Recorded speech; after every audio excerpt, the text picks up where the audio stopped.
What is up, NHL fans? We are getting closer and closer to the Stanley Cup final on Saturday night. It is Thursday morning. This is your morning cup of hockey. Alongside Colby, Cohen, I'm Jonny, Lazarus. We are presented by Betway. If you're going to place a bet on Betway. Please play responsibly. And remember, you must be 19 years of age or older.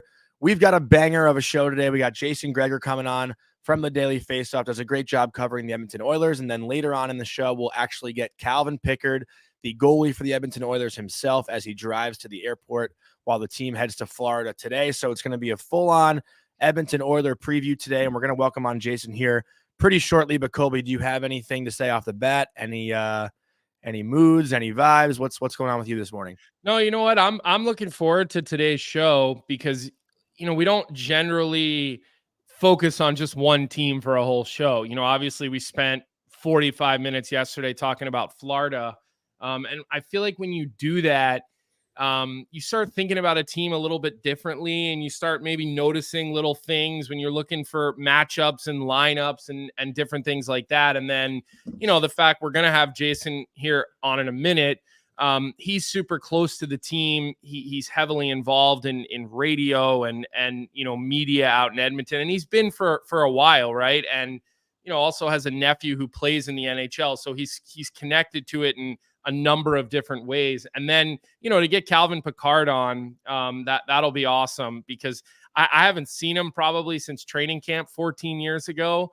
And I knew his older brother a little bit, who was, I think, a second round pick by Nashville back in the day, Chet Pickard. So it'll be cool just to hear from him. I mean, he's been a story, and their goaltending has been a story. So it'll be good. I'm looking forward to it for sure. Yeah, so before we bring on Jason, we will get into our Parasso playoff preview, and then we'll bring him onto the show. So this interview is brought to you by Parasso, the most complete choice for shaving and beard care. Made in Italy since 1948, Parasso has been a staple of Italian culture and barbershops globally for 4 generations. So get 15% off at parasso-usa.com with our promo code hockey15 in all caps, hockey15. That's 15% off at parasso-usa.com. So let's bring Jason on and let's get right into our Oilers preview. And just right off the bat, I want to ask you, Jason, Knobloch had that quote the other day about the Buffalo Bills and their Super Bowl experience, and everyone got a good laugh out of that. But, you talk about Florida being here last year. Is there almost more pressure on them knowing what the moment is like just from recency bias? And maybe the Oilers, obviously it's a Stanley Cup final, it's the biggest stage there is, but maybe just a little naive to the magnitude of it. Well, Edmonton does have 5 guys who have been there. And good morning, fellas. Corey Perry is the only one who's won, but he's lost his last 3. And Janmark, Ekholm, Kulak, Henrique have all lost once. So I think they're a team that's, got the pain of losing. But when I look at it, like fairly or unfairly, McDavid and Draisaitl, when you're the best players, like what's the criticism? People, wow, McDavid hasn't won, so he's not amongst the greats of the greats, which I'm a big believer that teams win the cup. McDavid could play unreal, but he only plays 21 minutes a night, right? So you need the rest of your team to help you out. But that's just kind of the pressure that goes along with being the greatest player of his generation. So, that's how it is. So I think there's probably equal ones. Like Boston was the last team who has lost consecutive Stanley Cups, right? In the finals, 77 and 78. And it only ever happened one other time. And that was like in the expansion era, which was when St. Louis, and that's when the NHL stupidly put the 6 expansion teams in one division for 3 years. And that guy they got swept every year in the cup final. So it's probably not even fair. So it's only ever happened once. Right. And only twice in that time, Pittsburgh came back and won after losing in 08 and then won in 09. And then the Oilers lost in 83 and then came back and won in 84. So it's rare kind of what Florida's done. To get there twice in a row is hard to do. And I think there's probably equal pressure on both, but for different reasons. Mm-hmm. Yeah, I mean, look, you're a Canadian team in the Stanley Cup Finals. There's just pressure that comes with that. I always equate, playing hockey in Canada to being in the NFL in America. It's that type of spotlight. It's that type of magnitude. I've been fortunate to be in that building out there for regular season games just to see what the atmosphere is like in the middle of winter when it's, minus 20 degrees out. It's absolutely incredible. But, you talked about Connor McDavid and he's obviously, I mean, I've been saying this from the get-go. We want Connor McDavid in prime time. We want him in this We want the world to see Connor McDavid because he is one of the greats, whether he's won or he hasn't. LeBron James could play 48 minutes in a 48-minute game. Hockey isn't like that. So you're right. There is that team element. And you on Twitter yesterday, Jason, were talking about the matchup between Barkov and McDavid. And, I think you were shedding a little bit of light on a situation that I think a lot of people are maybe looking at in the wrong way. And I'm guilty of it. When I read your tweet, I kind of thought twice about it because I'm sitting there going, McDavid's going to have a hard time against Barkov. Like Barkov is this defensive star and this and that. But, I'm looking at your tweet and I'm going, wait a sec. Connor McDavid's the best player on the planet. How on earth am I looking at it from Barkov's perspective and not, Barkov is going to have a hard time with Connor McDavid? Is Barkov going to be able to produce and do what he's done when he's going against McDavid? And I'm going to read your tweet for those of our listeners who are audio only when they download. And it says, I understand all the discussion asking about how McDavid will produce versus Barkov, an elite two-way center. But I'd be surprised if Florida can win the series if their number one center is on the ice for one goal for it 5-on-5 in the series like he was versus the New York Rangers. Slowing down Zibanejad is much easier than slowing down McDavid. Can Barkov slow down McDavid? Should be asked just as often as how will McDavid handle Barkov? And look, I was guilty of this, and your tweet sort of made me shift my perspective a little bit. What do you think of this matchup? And maybe there's other factors and it's not just Barkov, right?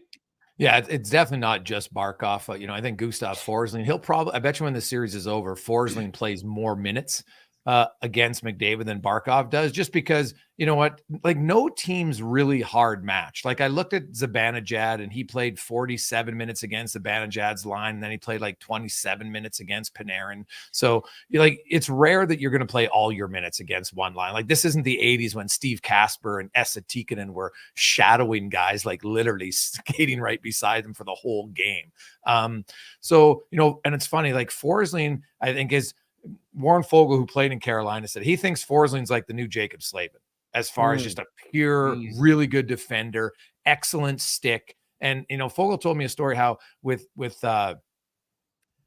Forsling, he's just a freak of nature physically. Like he blew all of their testing numbers out of the water. And then, he got put on waivers and the players were like, what? But they understood it. They had a lot of veteran guys there. But so Forsling can play tons of minutes and he's not going to get tired. Right. People before the Dallas series are like, hey, Chris Tanev, he's slowed down the other guys. And then what happened in game one? McDavid, Hyman, and Nugent Hopkins scored 3 goals against that pairing. Right. And Tanev lost 2 battles and he's a really good defender. So, I look at Barkov in that series and like Barkov's goals against, it's always hard in the playoffs because it's small sample size, right? Now, Barkov's elite, don't get me wrong. He's the best two-way center in the game. I don't think there's any question about that. He took the torch from Bergeron and no one even blinked an eye. They're like, oh yeah, that makes sense. But McDavid, like the Oilers have the 5 top scorers 5-on-5 in the playoffs. So they can produce, right? And, McDavid leads with 17. Well, Florida's top guy has 9. So, and Forsling's one of those guys, ironically enough. So I think that the McDavid Forsling matchup might be what we see more. And I do think it's going to be hard to score on Barkov. Don't get me wrong. But like I'm watching people talk about Zibanejad. I'm like, no offense to Mika Zibanejad. He's not in the same postal code as Connor McDavid, right? And it's not just McDavid. It's McDavid. No one Hyman, is. right? It's McDavid, Hyman, and Nugent Hopkins, plus Bouchard and Ekholm. They kind of play like the Russian 5, right? They play those 5 together a lot. And why not? Bouchard's your best offensive defenseman. So it will be, I think, those 2 units of 5, and it's going to be a great matchup.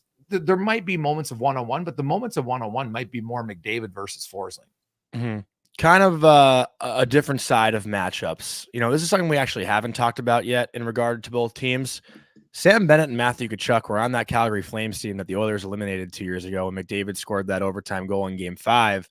You think there's any animosity that will carry over, like just from those two having the presence in that battle of Alberta? Obviously, it's been a couple years since they've been there, but you got to feel like there's a little hatred build up from that, no?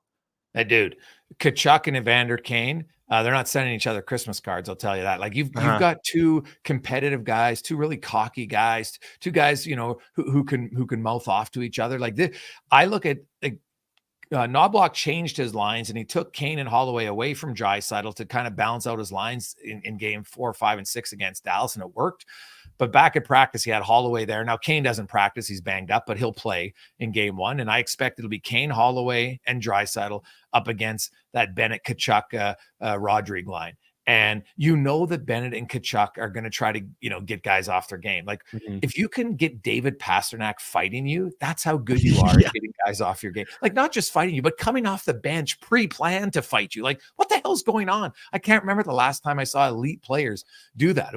I thought it was great. But so that there will be that back and forth. Now, in that series against Calgary, after game 1, which is a 9-6, it was a crazy game. I remember that game. Jay Woodcroft said, okay, I'm putting Evander Kane's line out every time against Tkachuk. And we didn't see Tkachuk the rest of the series. So, and afterwards, Evander Kane said, and that's why I like these two guys, because they'll both, they'll give you great quotes in the media and they'll chirp on the ice. And Kane said, hey, some guys like to talk. They don't like to be talked to. And so I think there's this, like, intimidation still part of the game, and mental warfare is still part of the game. And I think you're going to see Kane and Holloway and Draisaitl.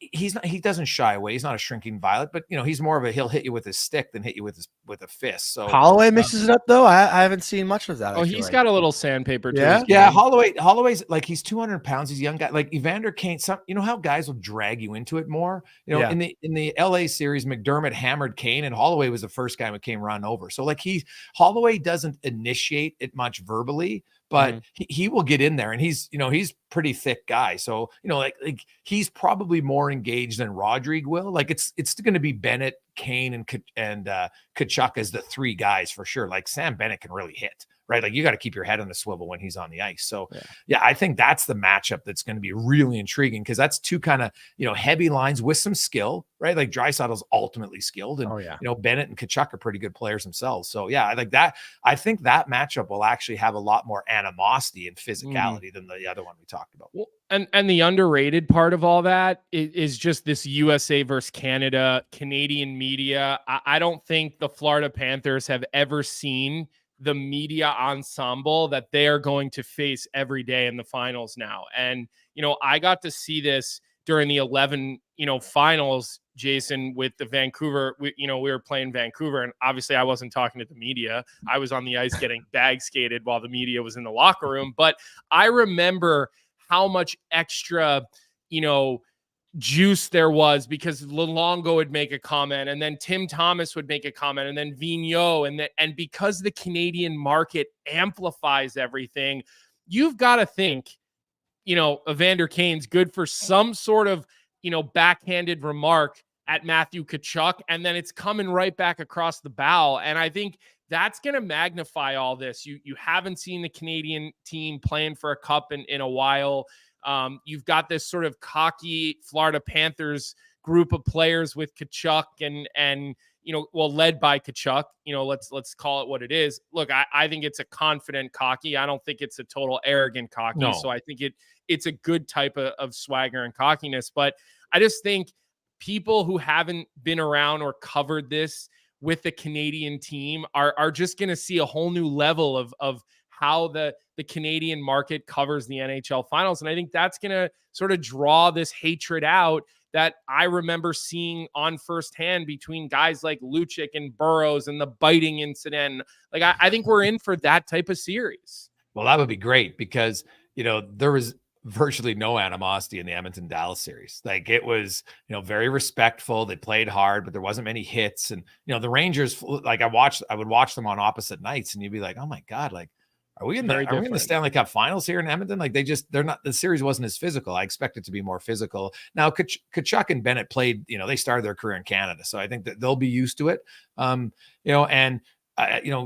did talk about how when he made his first Stanley Cup appearance with Nashville, there was so much more other stuff that it took them a while to, hey, like, guys, we got to do all that stuff and our families and everything, but we got to be focused on the game. And he said it kind of took them a game and a half. And by then, they were down 2-0 in the series, and it was lights out Irene. So, you know what? I think it will be like Florida was at the Cup last year, so there is coverage for sure. But you're right; it's any little nugget can sometimes be stretched out by some people, and I'm not a huge fan of it personally. But Kane and Tkachuk, like Matthew Tkachuk's great for the league. Matthew Tkachuk almost single-handedly got the Battle of Alberta back because of what he did with Cassian, and then he fought Cassian, and then it led to the goalie fight, and people are going crazy, and two teams were good again, so that helped. But I think Tkachuk's great for the game.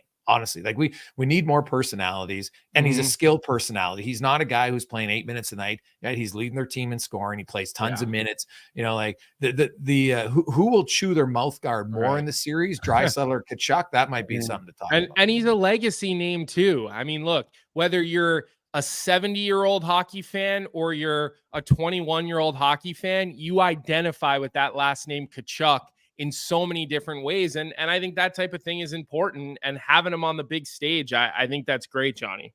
Yeah. And kind of building off of that, you know, I'm curious if we're going to see a meaner side of Connor McDavid. And kind of leading into this next question, we talked about it briefly with Ed Jovanovski yesterday, or Jovanovski. I keep saying Jovanovski. But do you think this series will have a different feel when it comes to officiating? Because, you know, you think about that roughing call that Suter had, I think, on McDavid last round. And, you know, I think a lot of people outside Edmonton were like, that's pretty soft. And, you know, we know the Florida Panthers can be a little bit of bullies. Do you think the refs are going to blow their whistles a little bit more? Or is Connor McDavid going to have to, you know, embrace that meanness a little bit more? Well, what's interesting about the Suter penalty, though, is the one thing the league sent to all the players before the playoffs was they were cracking down on cross-checking. And that's what he did. And so they told the guys, if you cross-check in the numbers, you're getting a penalty. And they've been pretty consistent about it. You know, Florida took the most penalties in the regular season, but I look at the Rangers series, like they only averaged 2.5 a game, right? Like that's not. They were really disciplined against the Rangers. They were. And so, like, even Dallas, Edmonton only had 6 power plays in the first 4 games of the series. They only ended up with 11, right? Like, they had fewer power plays than the Rangers had in their series, right? Like, Dallas was they were the most disciplined team. And, you know, Edmonton was still in it, but they went 0 for 6 in the first 4 games. And then their power play went 4 for 5 in the games 5 and 6. And so the truth is, eventually Edmonton's power play is going to score. And it's probably going to be 30% when the playoffs is over, when the series is over. It's just going to be a matter of, is it all going to come in one game? Will they spread it out? Right. And, you know, and then there's as much as we talk about the Oilers power play, the Oilers penalty kill is perfect in 2 of 3 series, which is almost unheard of. But I don't know if it'll be ref different. Like, people want to complain about a call, but they forget that this was what the league said. We're cracking down on cross checks from behind. That's exactly what Suter did. Now, you can hate it, but to me, it's kind of a penalty. There wasn't a lot of infractions called. There was more too many men and puck over the glass calls in that series, you know, almost even, I think, than there was actual infraction. So, but Florida can't change. Like, Florida's bread and butter is we're physical, we're aggressive, and that's how we win. So I think they look and say, yeah, you know what? Their penalty kill's good. What is it? 88%. So they'll look and say, hey, we can kill off penalties if we have to, but if we're going to stop being aggressive, that probably plays into Edmonton's hands. So you want to be composed, which I thought they were against the Rangers. I didn't think they were very undisciplined at all. So I'm more so curious about how many extracurricular scrums are we going to have? Because literally, guys, there might have been 2 in the entire series for Edmonton. It won't be that way with Florida. That'll start. We'll have 2 in the first 2 minutes. Yeah, that'll start quickly. But I also think Florida's got to be careful, because you don't want to put Edmonton on the man advantage. So look, I know you've got a show you've got to run to here in a minute. So the last one I want to leave you with, other than the big guns who everybody's familiar with, is there a player that you look at in this series on Edmonton that could be an X factor? Whether it's a depth guy, whether it's Calvin Pickard. I mean, I would hope it isn't Calvin, because that means something is not going well. But who's the guy we're not expecting that you believe, based on what you've seen in the playoffs, could be a difference maker in this series? Well, the guy who has to be, if they want to win, is Darnell Nurse, right? Bouchard and Ekholm, we know they're good, but you can't win with just one pairing. And Darnell Nurse had struggled up until game 4. Game 4 against Dallas was like his awakening in the playoffs. He had 11 hits in the entire series against Vancouver in 7 games. He had 12 hits in game 4 against Dallas. And then he just continued after that. He got physically engaged. He's their best skating defenseman by a mile. It's hard to beat him wide. And he was sitting back and just giving up the blue line and giving up his gaps was terrible. And so I believe, like, they'll get depth guys, Janmark, Henry. They'll probably score a goal here or there. You know, like, do I expect a guy to chip in a lot? Maybe, but I honestly think, because the amount of minutes he plays, they need a good 19 to 21 minutes from Darnell Nurse. If they get that, I think Edmonton's chances of winning increase significantly. But if Nurse struggles like he did in the first half of the Dallas series, I think it's really hard to win because we talked about off the top. Your best defense pair is playing 21 minutes, whatever it is. Now, some of that's on the power play, but they need Nurse 5-on-5. His penalty kill's been great, but they need him 5-on-5. And if he does, I think Edmonton's chances go up a lot. Yeah, I've always liked him because he's a really good player. Like he's their best. His uncle's Donovan McNabb, and I grew up a huge Eagles fan, and Donovan McNabb was the quarterback growing up. And I remember when Nurse got drafted, they talked a lot about how Donovan McNabb was his uncle. So I've always wanted to see him do well, for Edmonton. So look, we know you got to run. You can catch Jason all over Nation Network on a lot of the different platforms. What show are you going to? Are you heading over to do right now?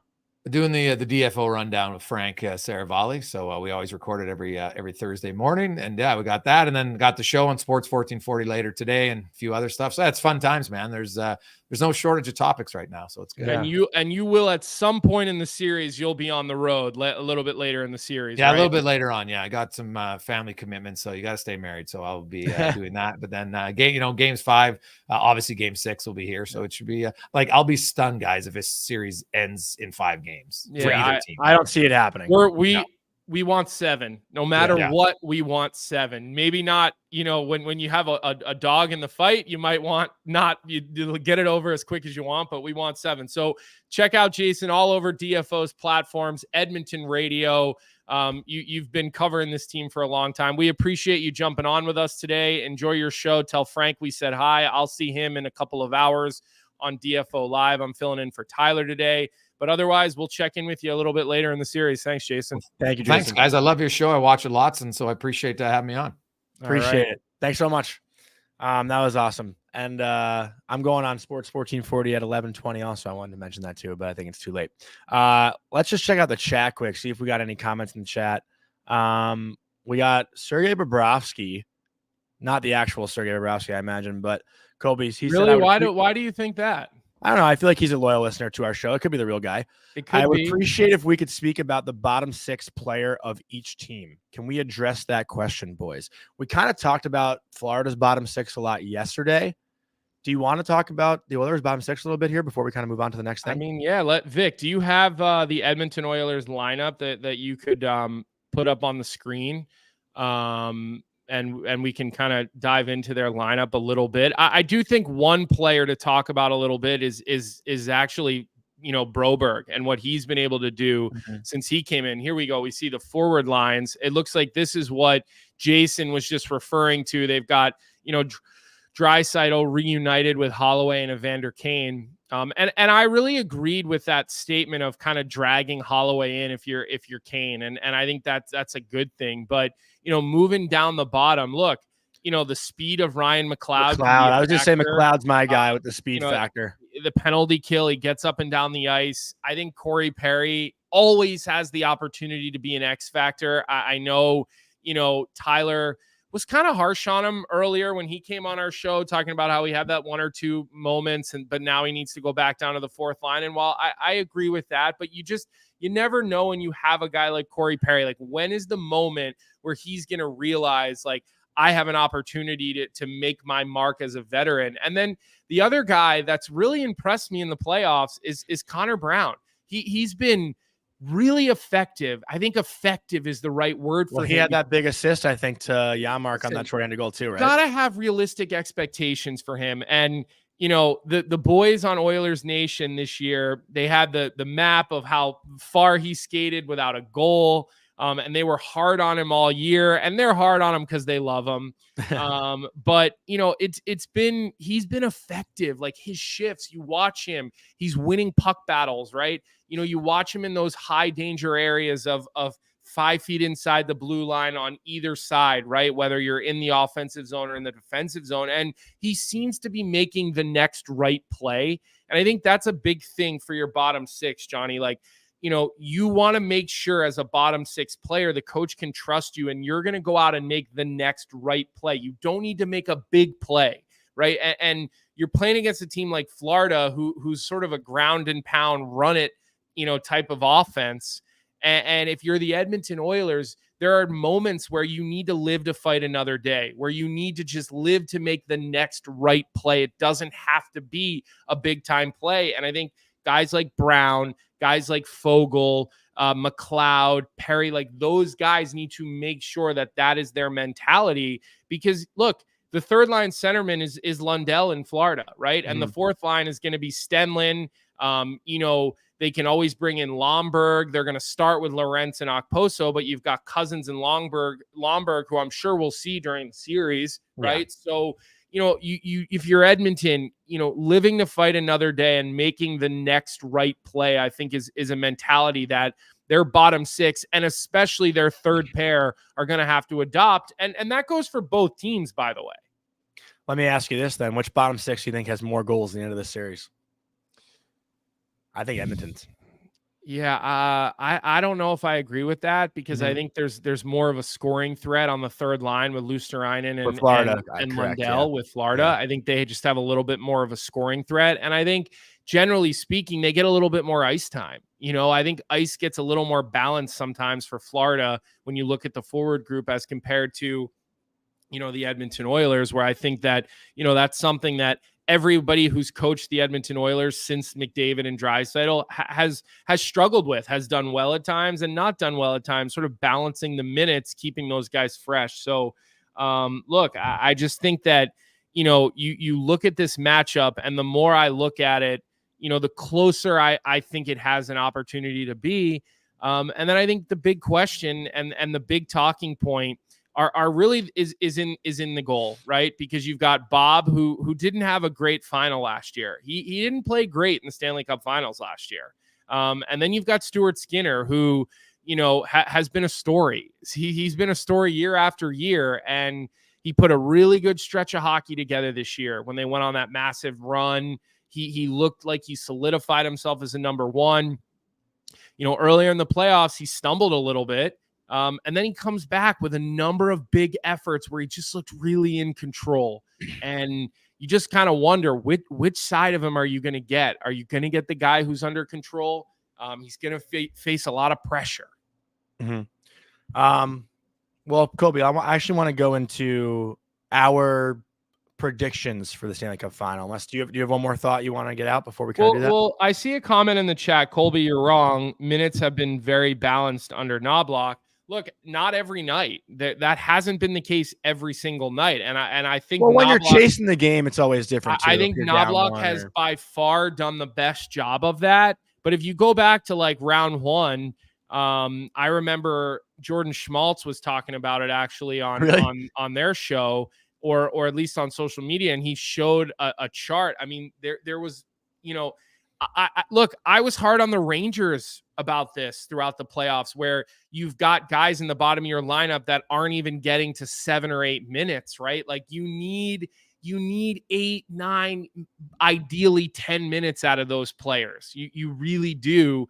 It makes a difference when you need to go to that extra gear in the third period, and you get into those more tense physical situations in the third period. So I do agree that Knoblauch has done a better job of that, but I do always think that, it's easy to just, okay, let's double shift McDavid. All right, every offensive zone draw. Let's get McDavid and Draisaitl out on the ice together. That's what they do. When they're not playing together, when there's an opportunity to start a play in the offensive zone, he gets them out there together. So you're taking minutes from other guys, you're putting those guys out, and this more as a forward, right? Yeah. It's a little different on D because it's 3 pairs. But, when you're missing shifts early in a game, when you're in the bottom of a lineup, it's hard to get into the game. Oh, it's miserable. You got to get into it early. When you miss 2 or 3 shifts early as a forward and you get skipped on that rotation, all of a sudden you're not getting, your body is not getting it's not even physical, it's also mental. It's like, fuck me, man, like I gotta get going here, like because once you're sitting on the bench long, yeah, your legs tighten up a little bit, but then it's like mentally you kind of think you're not in the game either. There's so many little things mentally that happen throughout a game that I feel like most people don't realize. Like it's so easy for your mind to wander on the bench, and it's a true thing that you got to be just as mentally strong as you are physically strong when you played this game? I mean, I wouldn't know this time of year. I've never been in a Stanley Cup final, but I've been in playoffs in junior and championship games, and it's tough, and you got to stay locked in at all moments because you never know. You get caught sleeping for 1 second, it changes the outcome of a game.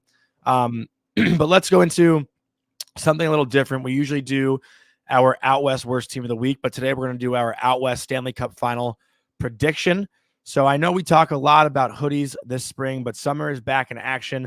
So let's talk polos. 6 new polos now in stock, ready to ship at OutWestGolf.com. Out West Performance polos feature our standard JVE blend, which is created to feel similar to dry fit with a softer finish, making them great for physical activity or for date night. Once again, that's 6 new polos available in men's and now women's as well for 15% off using our code Cuppa, CUPPA, in all caps. Out West, every game needs an outlaw. Colby and I are wearing our Out West hoodies right now, the most comfortable hoodie that I actually have in my entire wardrobe. I actually got a text before, what's that logo you and Colby are wearing, from my buddy Steve Trachtenberg over at UMass. And Steve, I didn't answer your text because we were too busy talking, but we are wearing our Out West Golf hoodies. So go over to OutWestGolf.com, use our code Cuppa, CUPPA, in all caps, and get your Out West clothing. Colby, I'm saying Edmonton Oilers in 7 games for this series. What is your prediction? That's what I sent in to Larkin. That's what I'm going with. That's my official pick. I want 7 games. I want Connor McDavid to win. I won't be upset if Florida wins, but I want to see McDavid get one and Calvin Pickard get one. What is your prediction? I started on Florida earlier this week, and the more that I looked at things, and the more that I thought about the opportunity for McDavid to sort of rise to the occasion, the more that I started thinking about the fact that, Darnell Nurse kind of pulled himself out of his funk at the end of last season. And the other thing that I really feel like I had to sort of wrap my head around is what Edmonton did to Dallas, because I really thought going into the playoffs, Dallas was the best team. I really did. I thought Dallas would win the cup. If you go back to my original bracket, I thought the Dallas Stars were going to win. That's who I picked to win the Stanley Cup. And I even go back to round 1 where I thought Tampa might surprise the Florida Panthers. Because I bet against Florida like the whole playoffs. Because Florida, didn't play great down the stretch, and then they turned it on when they got into the playoffs, right? And they have just been dominant the way that they've moved through the Eastern Conference, the goaltenders that they've had to beat. But look, I bet against Edmonton, I picked against Edmonton in the last round, and I'm not going to do it this round. And I'm going to say Edmonton Oilers in 7 as well. Wow. Was that what you submitted? No, I submitted Florida in 7 on Monday, which I didn't want to do. I didn't want to submit on Monday. And I even said that on our show. Yeah. I said they were asking for our picks Monday. And I said I really wasn't ready to give my pick because I wanted to work through our show this week. I wanted to look at different matchups and just sort of, kind of ease my way into it, because that's kind of what we do when we prepare for shows. We start looking at lineups, we start looking at rosters, and we start talking about things. But who do you think is the better team on paper? I've had a hard time deciding that. Like, I feel like if I'm looking at the rosters, and I know it's hard to say a roster with McDavid and Draisaitl is not the best roster, but I feel like Florida is the deeper team on paper. They are a deeper team. And look, I think where I would give Florida the biggest edge to Florida, in my opinion, is on the back end and in goal. I look, but it's a strong offense against a great defense. I didn't like how Bob played in the Stanley Cup Finals last year. I really didn't. He did not. Florida play well. was also so beat up. I understand, but they were beat up. But then that was the first time Florida felt that type of pressure. Although they had to come back from down a couple of games. But look, I think there is going to be more offensive pressure on Sergei Bobrovsky in this series than he has faced. I think on the power play. I think 5-on-5, and I'm not sure, so I've gone back and forth with this all week. I've said this, look, I want to see Connor McDavid win. I do. I think it'd be great to see the best player in the world put his name on the Stanley Cup, sort of solidify it. there was that moment between him and Wayne Gretzky in the last round in the post-game interview on TNT that I thought was great. But I just, I think it's going to be really interesting to see what these guys on Florida can do against McDavid. Like, are Forsling and Barkov enough? I don't know the answer to that. McDavid has a way to put, people on the wrong side of highlights. And, and then you got Draisaitl, and then you got Bouchard, who's really gone to a whole nother level. He really has. And I don't think that you can discount that at all. I think, I don't think he's as good potentially defensively, but as a guy like Forsling, as I think that comparison to Slavin by Forsling is a perfect comparison. I really do. But I think this is going to be a great series. I really do. And I think, both teams are gonna manage the puck. We saw Edmonton in their ability to win some low scoring games and their ability to bend but not break against Dallas in that last series. And so that's what I think. I think we're potentially going to see a Stanley Cup back in Edmonton, but I do think that this is more of a coin flip. Like, I don't think it's a lopsided cup like we saw last year, which was very lopsided. MYR Marine is tripping me, saying that I'm confused, that deeper does not mean better. I don't think I said that. I don't know if that was confusing at all to you. Well, look, I think depth is something we talk a lot about, and I do think depth is a strength. And so I think if it's a strength, it can make you a better team. Yeah. I don't think it. Carolina was a deeper team than the Rangers. I think the Rangers are a better team. Yeah, I'm not so sure about that. I mean, I guess maybe they were deeper on the back end. I think they had more depth on the back end and more ability in their D-core. But I don't know if down up front necessarily they were deeper. I mean, again, look, there's a million different ways to look at it. Yeah. But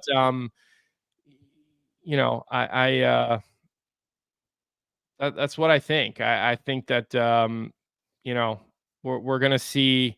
We're going to see. I mean, I think that those were interesting stats Jason Gregor put to us in the beginning of the show about losing back-to-back Stanley Cups and how rare it is. So a couple other things I just want to talk about really quickly here before we move on. We do have Calvin Pickard who's calling in on his way to the airport. Their team plane is leaving here shortly. He won't have video because he's going to be driving, so it'll just be him calling in, kind of like a radio show, a little old school for you. The other thing I just want to throw out there, you guys have been awesome about liking and subscribing on our episodes as of late. If you're enjoying the episode today, throw us a like on there. If you're enjoying the Daily Face-Off, I know a lot of people that are probably on the show today are used to subscribing and watching Oilers Nation. Oilers Nation is part of the Nation Network family, which also Daily Face-Off lives under. We're all one group. We just have our different little sections of the group. So if you like Daily Face-Off, give a subscribe to the Daily Face-Off YouTube page. We've got later today at 1 p.m. a one-on-one interview Frank did with Don Waddell, the new president and general manager of the Columbus Blue Jackets. So I don't know if Catherine is here or in the chat today. I know she's a Columbus Blue Jacket fan. So you'll want to check that out on Frankly Speaking. That will drop at 1 p.m. today on the Daily Face-Off YouTube page. If you haven't already and you're in the chat, throw a like on the episode. Again, you guys have been awesome with that stuff lately. It really helps, whether it's us talking about out west, whether it's talking about likes, subscribes, whatever it may be. Get involved with us. This stuff goes a really, really long way for all of us. The other thing I just wanted to quickly address, Johnny, before we keep moving along and we start to, inch closer to having Calvin Pickard on our show. Somebody in the chat asked if we wanted to comment on the video with the Jacob Trouba situation with Pasha and this and that. And, all I would say is that I think getting personal against a player is completely offsides. You're calling a guy a scumbag that you clearly don't know. Anybody who knows Jacob Trouba knows he's the furthest thing from a scumbag. Mentioning a player's wife when talking about a player, and you didn't say anything negative about his wife, but you mentioned her, completely wrong and offsides. I thought Witt and Biz handled it really well. I saw something on social media yesterday where they kind of gave it to the guy. It's Pasha. Am I correcting that right? Yeah. Who's their videographer? They really gave it to him pretty good yesterday, because I think they all agreed, like, that stuff is, listen, you want to criticize a player on the ice for their play, have at it. But I think where he took that, I think that was way too far. I think Jacob Trouba is a good captain. I think the players like having him as the captain. He's a leader for his team. And so, that's really all I have to say about that. I've seen a couple of people have asked us about that in the chat over the last couple of days. So, Johnny, I finally did want to just address it. It's something we're actually going to talk about on DFO Live today at noon. It's one of the topics that we have slated. So, Jacob Trouba obviously spoke out, and commented about it. And look, like I said, I think Jacob Trouba is nothing but a good human being. You should see what this guy does off the ice with charities and different things like that. There's a reason he won the Marc Messier Leadership Award. Again, you don't like the way he plays, that's totally fine, but leave it on the ice. All right. Yeah. Leave it on the ice. So that's all I really have to say about that, Johnny. Yeah. I mean, I know Pasha. I'm friends with Pasha. I know what he's doing. Pasha hates the Rangers. He's a Devils fan. He's just trying to get a rise out of Ranger fans. And, like Colby said, like, let hockey be hockey. Anytime you bring family into it, no matter if you're saying anything bad or anything good, honestly, about them, it's unnecessary. And I thought Trouba took the chance to just raise awareness, I think. And, probably took the high road in the situation. He could have easily just went back and chirped. But I thought he did the right thing by acknowledging it in a light that, shed awearness on suicidal prevention and whatnot. So, we'll leave it at that. Yeah. We'll move on. We've got Calvin Pickard coming up here in the next couple of minutes. We've said this now. We have him calling into the show, a little old school style. We're hoping that he'll call in here in the next couple of minutes. We'll give Johnny credit for being the guy who reached out and pulled this off. Like I said, I haven't seen him or talked to him since training camp 14 years ago. Let's look at our poll really quick here. We've got 80 votes in our poll so far. 70-30 for the Oilers. I do think we have a little bit of some home cooking in the chat today with that. If you haven't voted, throw your vote in. We'll keep this up through the end of the conversation with Calvin Pickard that we have coming up here in the next couple of minutes. We want to hear your votes, and we want to hear why. I see a lot of people throwing in the chat, why they believe one team is going to win or the other. Like I said, I do think this is a coin flip. I think I'm a little on this, like, my heart says one thing, my head says another thing. And I know I've been using that in the playoffs a little bit this year because that's just how I have felt. I think there's a little bit, more emotion tied behind, some of these things and some of these storylines and whatnot. But hey, it'd also be great to see a cup come to Florida, a growing hockey market, 5 Stanley Cup appearances in a row by Florida hockey teams. I think that's definitely something to talk about. And I think a lot of that potentially has to do with the low and no tax situation. But, Johnny, as we wait for Pickard to call into the show here in the next couple of minutes, let me ask you this. You've got a coaching matchup right now that is very lopsided from an experience standpoint. What kind of edge do you think that provides? And maybe even some of what you said earlier, maybe a little bit of naive, not knowing what you don't know, may be helpful here too. I don't know. Thoughts? I don't know if there is a coaching edge per se. Like, obviously you can look at Paul Maurice's experience and say that he has way more than Knoblauch does.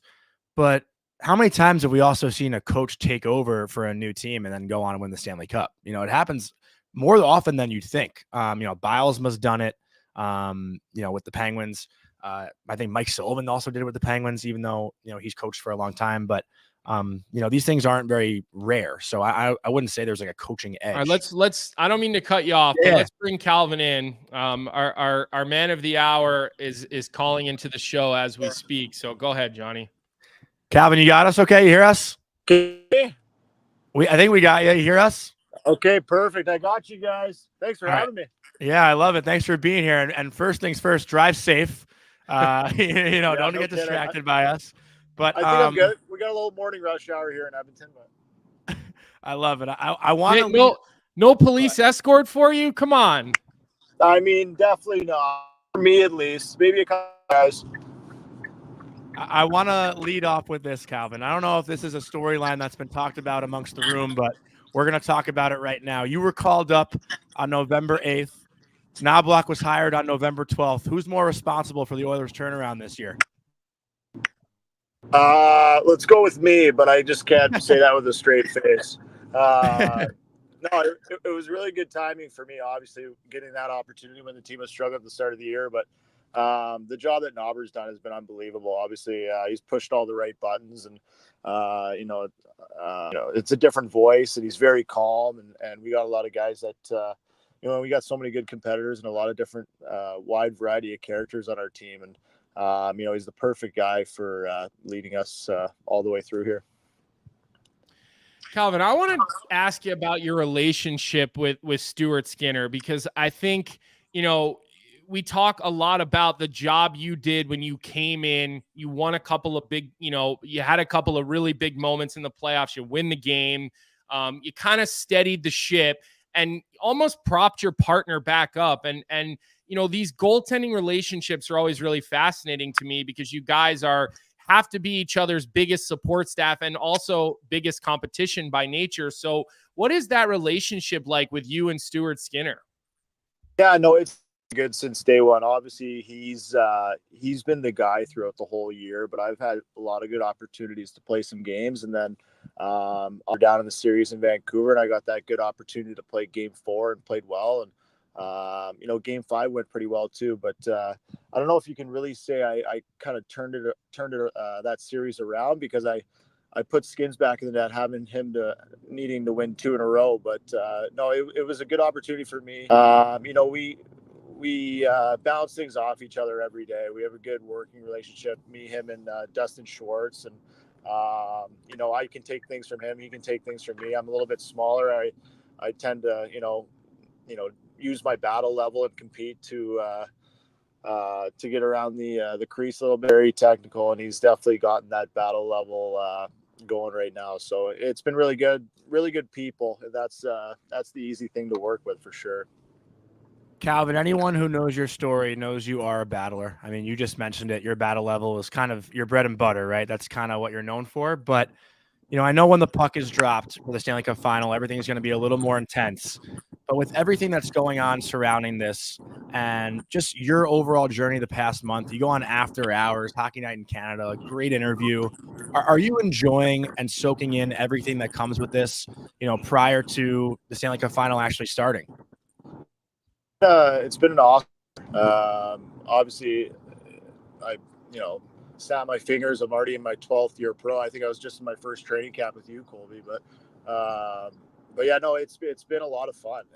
I think I'll look back on it and realize how cool it was. When I'm in the moment here, it's just kind of going to work and teammates and having fun doing it. But yeah, no, there's been a lot of good moments over the course of the year, and I've always believed I could play at this level. Obviously, one thing leads to another. You kind of bounce around, and you kind of, there's times where you can lose confidence in yourself. But when I got called up again this year, it was, I mean, what's the worst that could happen? I get sent down again. I've been sent down a million times. Might as well go down swinging. So I'm grateful for the opportunity, and I'm grateful to play behind such a good team at Edmonton.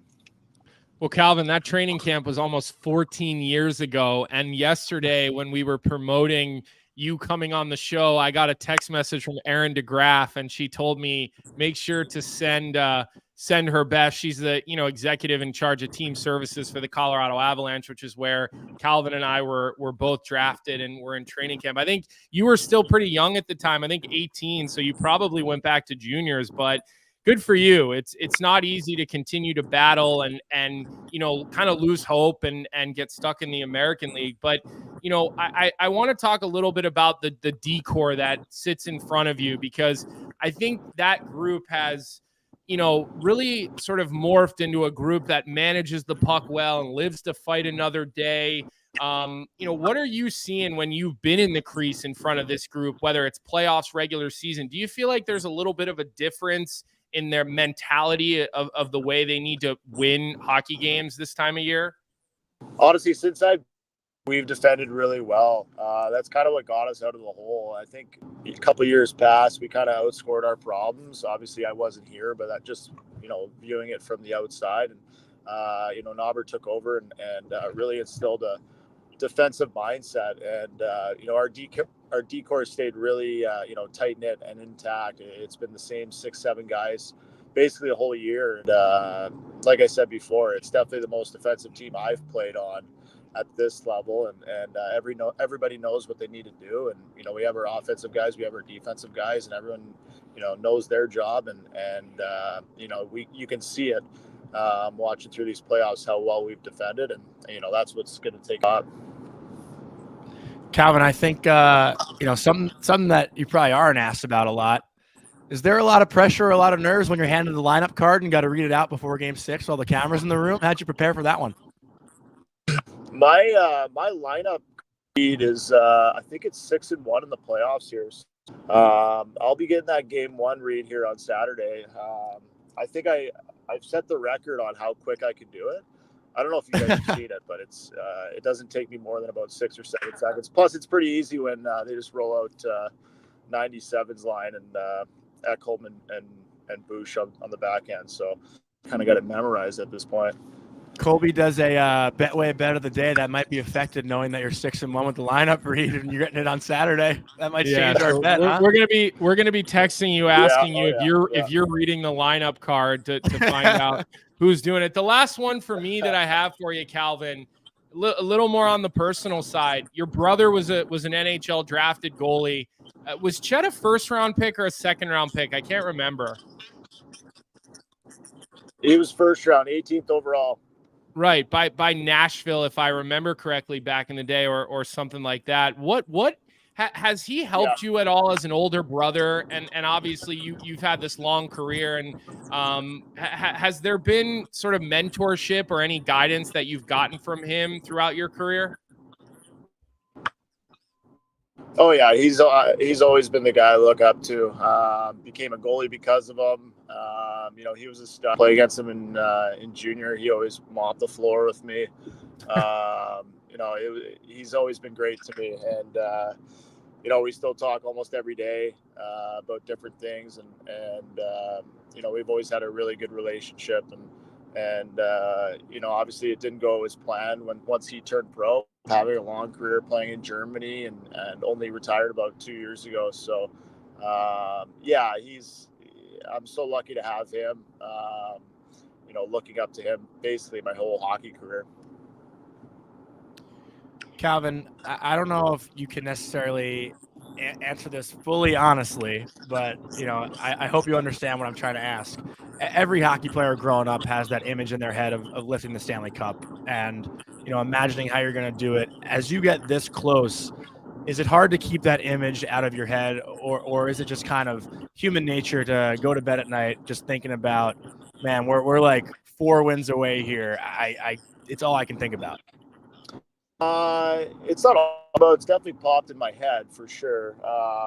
I'd be crazy to tell you if it hasn't, but at the same time, all year it's just we've always had a belief that we can do it, and now that we're here, there's still a ton of work to do. Florida's a great team, but I truly believe if we play really good, if we play our best hockey, I've seen it all year against the best teams. We our best is better than every other team's best. So it's going to be exciting. It's going to be a good series, and looking forward to getting started on Saturday. Well, look, Calvin, we're going to let you go here. We really appreciate the fact that you were willing to do this on the way to the airport. I know you guys are heading to sunny South Florida here soon. We're looking forward to seeing this series. And we know if you end up in the net at some point, we know you're going to put your best foot forward. We really appreciate you doing this. I got to say one thing, Colby, though, before I'll let Jonny say goodbye to you, because I know he was the one who set this up. But good to hear your voice, man. Good to see you still playing. The guys didn't think you would have remembered being in training camp 14 years ago together. I said, guys, don't forget that type of thing. So anyways, good luck in the finals, man. Hopefully you're lifting that big shiny trophy here in the next couple of weeks. I appreciate it, Colby. Thank you.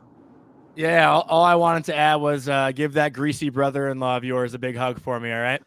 I will. I'll be shortly. We both have Oilers in 7 on this show too, so we're rooting for you. We're hoping you pull it out, and I will find my way to sneak into that cup party when it finally happens. So good luck, Calvin. Thank you so much. We appreciate it. That's good to hear. Oilers in 7. That's good. Oilers, let's go. Thank you. All right. I think that's it for Calvin. Yeah. But that was awesome. We really appreciate him taking the time from the car. I mean, so much on his mind. I got to imagine right now as you're going into the Stanley Cup final. You got media day tomorrow, I believe. So it's going to be a media swarm. It's a car wash. Like, it is nuts what goes on at the Stanley Cup final. Colby, you've experienced it. I did it last year in the Vegas Florida series. But really cool for him to just come on here and be a genuine human. You know, there was no cliche. It was all pretty real. So it was really awesome to have Calvin on here.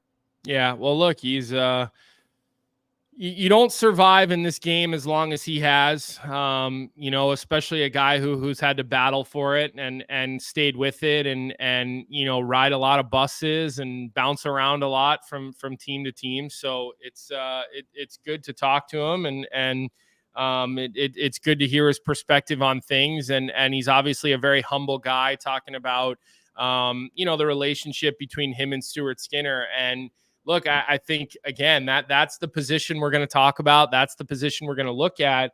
But also super interesting to hear him say this is the most offensive team that he's been on at the NHL level. I mean, is that something that kind of surprised you that he said? I'd have to go back and look through the entire, you know, Elite Prospects Hockey DB page to look at the other blue lines he's had. But I mean, well, Colby, he played 16 games for Colorado in 14-15, played another, you know, he's 20. So he played about 80 games for the Avs over the course of 2014 all the way through 2017. He had a stint with the Leafs, a stint with 11 games with the Flyers, 6 with Arizona, 3 with Detroit, another 6 with Detroit, so another 10 with Detroit, and now he's been a part of Edmonton for you know, another 26 games. He's played 142 games that he's played. You know, he's probably backed up another probably 100, right? So it's not like he hasn't been on some teams. I remember when he was in Philadelphia, actually, because that was the year they had a lot of goaltending issues. They had like 7 or 8 starting goaltenders that they saw. Their back end was definitely a little bit all over the place. But, you know, look, I think you gotta give credit to the fact that he's talking about, you know, this being the most defensive team he's ever played on. I mean, he had a 922 in Colorado over 12 games one year. He had a 904 over 50 games in Colorado one year. So it's not like he's put up good numbers, you know, when he's been in front of teams that can do. And you look at his American League numbers, they're always in the 900s. You know, his numbers in Edmonton this year in the games he started, you know, in the regular season was a 909. I mean, those are good numbers, right? Like, you need team defense in front of you to put up those types of numbers. So I just found it interesting, though, to hear him say that. Yeah, it was definitely something I didn't see coming. But also, you know, I do think, like, when you have a team that is so talented offensively, like the Oilers are too, it's probably a little bit easier to defend. They have the puck most of the game. But let me say this, though, on that. Okay. Yeah. Something the Edmonton Oilers are going to have to do is they're going to have to be willing, and not just McDavid and Draisaitl, they're going to have to be willing to hold on to pucks more. Every team that has played the Florida Panthers head coach has said, whether it was Monty, whether it was Lavi, they've all said, we need to hold on to pucks more against Florida. Florida wears you down on the walls. They force you to get rid of the puck before you want to. So it can't just be 97 and 29 that are willing to hold on to the puck. It's going to have to be 55. It's going to have to be Kane. It's going to have to be, by the time the Rangers broke the puck out, they were gassed. You're going to have to hold on to more pucks. And will Edmonton, other than their top guys, their top two, is everybody else willing to hold on to the puck against this heavy physical Florida Panthers team? I don't think Edmonton has seen a team this physical in the playoffs. And but if Connor McDavid, look, the reason this series is a coin flip is because of McDavid, right? He is the X factor. He's the best player in the world. If he goes medieval, that's where Edmonton could win. If he doesn't go medieval, Florida's going to win this series. But I think he is going to go medieval. I think he is going to just go to another level, right? But they're going to have to be willing to hold on to pucks, Johnny. Yeah, and I also do think that I don't want to discredit anyone else at like Boston, Tampa, or the Rangers' speed, but I don't think Florida's seen a team as speedy as Edmonton. Florida is a team, their blue line, they like to pinch, Colby. They pinch in the offensive zone, and Edmonton's team is a team that can catch them, right? They can get behind Florida's D with their speed if they're caught cheating a little bit too much offensively. Not that it's cheating, it's just kind of the way they defend. But I think the Oilers can definitely get around the Panthers defensemen with their overall team speed up front. Like, I don't know if Boston's as fast or if the Rangers are as fast. Nobody can. These are the two teans in the NHL that play with the most pace. Yeah, these two teams. You are Colorado's up there too. You are seeing. I agreed, Colorado, but I'm saying for those last four teams that we have left, these two teams play with the most pace, north south.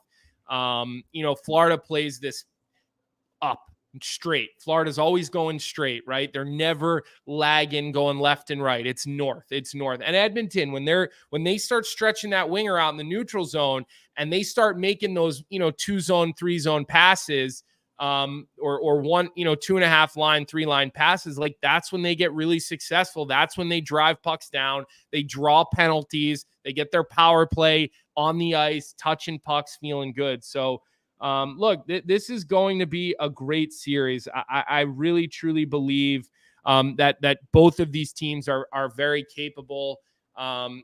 Nothing is going to surprise me here. The last question I have for you before we can either keep going or we can go into Betway. I know it's 10:02 right now, but let me ask you about the week off between games. I think New York Marine threw that in the chat earlier. I think it was him. But let me ask you this. What do you think? Do you think that benefits one team or the other? Is it an equal benefit? I mean, do you think game one is going to maybe be a little, you're going to see a little rust in game one from a week without playing games? I don't think so. I think, if anything, both teams have the same exact advantage. They both won their series in 6 games on home ice, so they didn't have to travel back. I think the rest is much needed for both teams.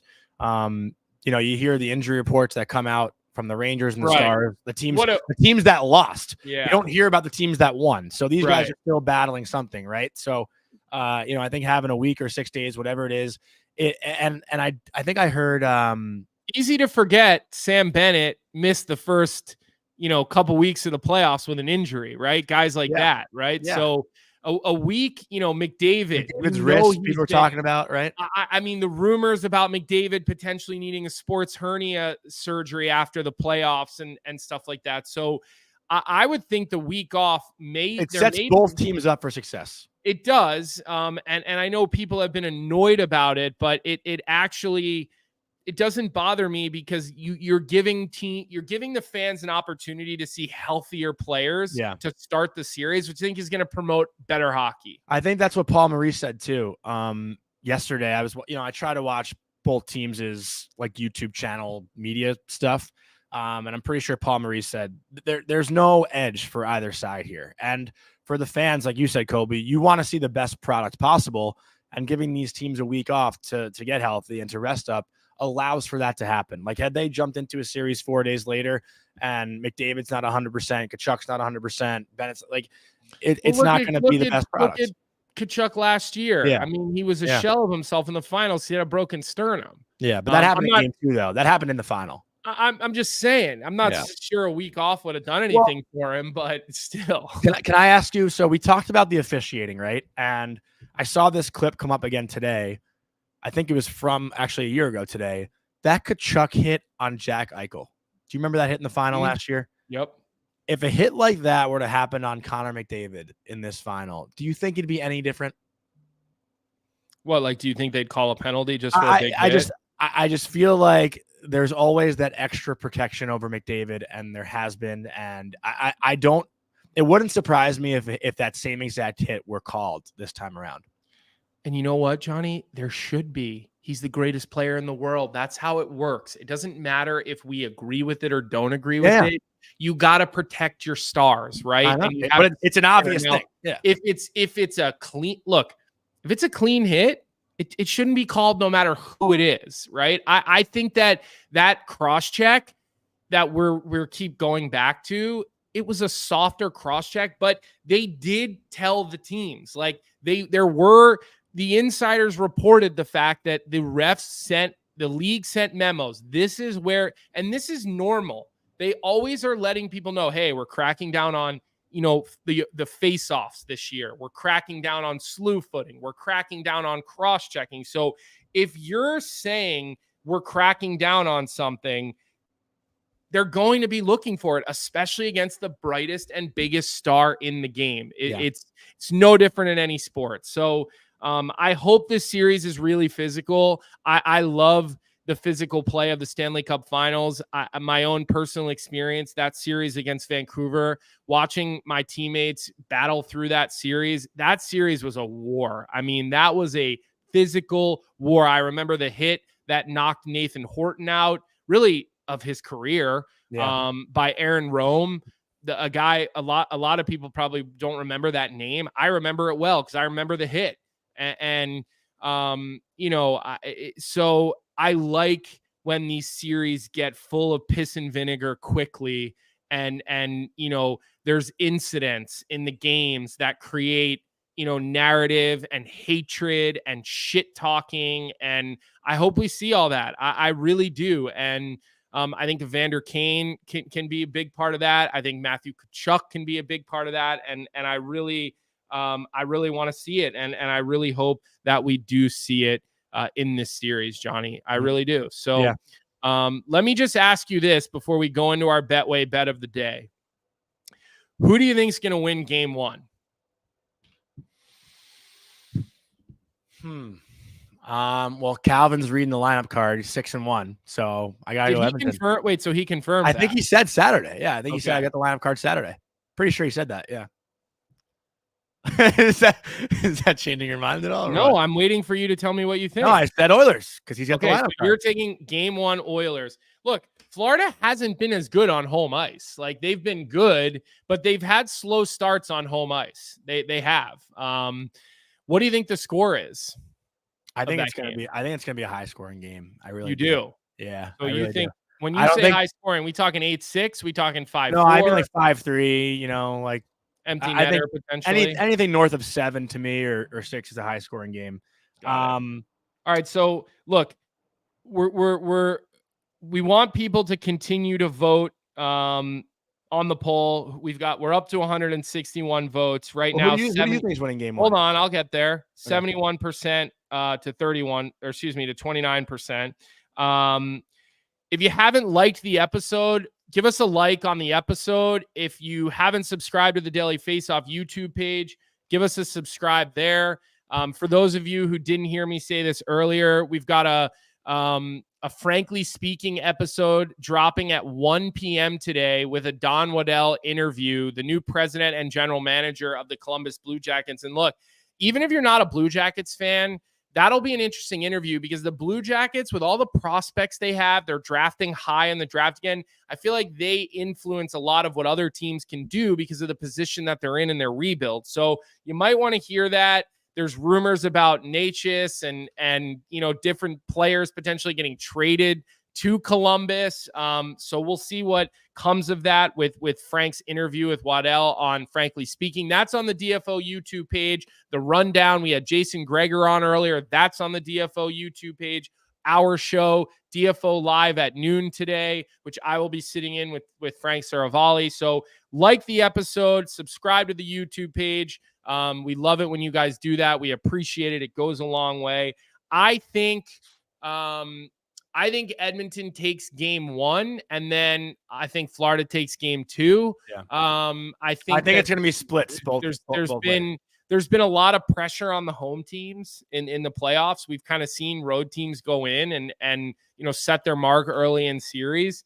I'm not sure it's going to be a high scoring game. I don't necessarily agree with that, because I think players are going to be tight early, and I think there is going to be a feeling out process through the first period for sure. Until there's some sort of big play that opens things up. I think referees are going to want to set a standard early. Yeah, I think we're going to see some calls early on. Hopefully the standard is we're letting things play and letting things go. I don't think so. I think we're going to see calls early on. So that's kind of where I'm leaning. Again, I find all this stuff to be a coin flip. I really do. So let's get into our Betway before we end our final show of the week. Betway still offering a great promotion, free $200 bet. Create a new account by using the QR code on your screen. That'll load up your account. Get on, make your bets on Betway. If you don't hit, you can bet as much as you want. You'll get reimbursed up to $200. So if you want to bet 50, you'll get 50. You want to bet 250, you'll get 200. It's a one-time offer, available only outside of Ontario. Please play responsibly as always. And we are going Zach Hyman anytime goal in game 1 at plus money. Okay, plus 100. We looked at some other props. They were pretty heavily minus. So we wanted to go with something. Look, I think this is a Zach Hyman type of series. Yeah. It's going to be gritty. It's going to be heavy. The decor, which I favor to the Florida Panthers, is not an easy decor to get inside the hash marks, inside the third circle.